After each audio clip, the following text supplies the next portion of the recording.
మా సినిమాలో ఓ పాట కోసమే 15 కోట్లు పెడుతున్నాం తెలుసా? అదేముంది, మా సినిమాలో పాట కోసం 30 కోట్లు ఖర్చు పెడుతున్నాం.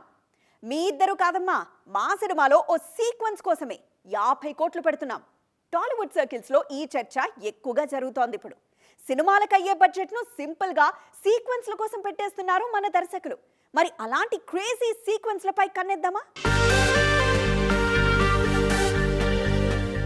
ఈ మధ్య మన సినిమాల్లో గ్రాండియర్ పెరిగిపోయింది.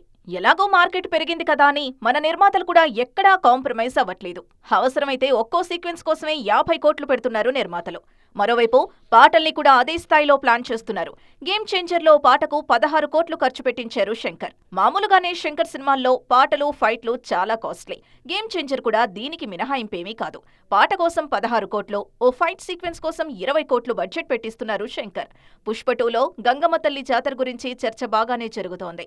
ఇంటర్వెల్ కు ముందొచ్చే ఈ సీక్వెన్స్ కోసం ఏకంగా 50 కోట్లు ఖర్చు చేస్తున్నట్లు తెలుస్తోంది. వారికోస్ వెయిన్స్ వ్యాధికి కేవలం 30 నిమిషాల్లో చికిత్స. కాల్ చేయండి 9989527715.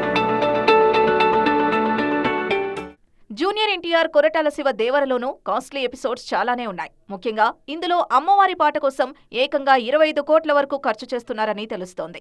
దీనికోసం భారీ సెట్లు కూడా వేశారు. గతంలో ఆచార్యలోనూ 23 కోట్లతో గుడి సెట్ వేయించారు కొరటాల. సినిమా ఫ్లాప్ అయినా ఆచార్య సెట్ అదిరిపోయింది. కల్కిలో ఒక్కో సీక్వెన్స్ కోసం కోట్ల రూపాయల్ని మంచినీళ్లలా ఖర్చు పెడుతున్నారు నిర్మాతలు. నాగశ్విన్ పై నమ్మకంతో బడ్జెట్ లెక్కలు చూసుకోవట్లేదు వైజయంతి మూవీస్. మరోవైపు చిరంజీవి విశ్వంభరలో 50 కోట్లు కేవలం సెట్స్ కోసమే ఖర్చు పెడుతున్నట్లు తెలుస్తోంది. మొత్తానికి సీక్వెన్స్ల కోసమే భారీగా బడ్జెట్ పెట్టేస్తున్నారు మన మేకర్స్.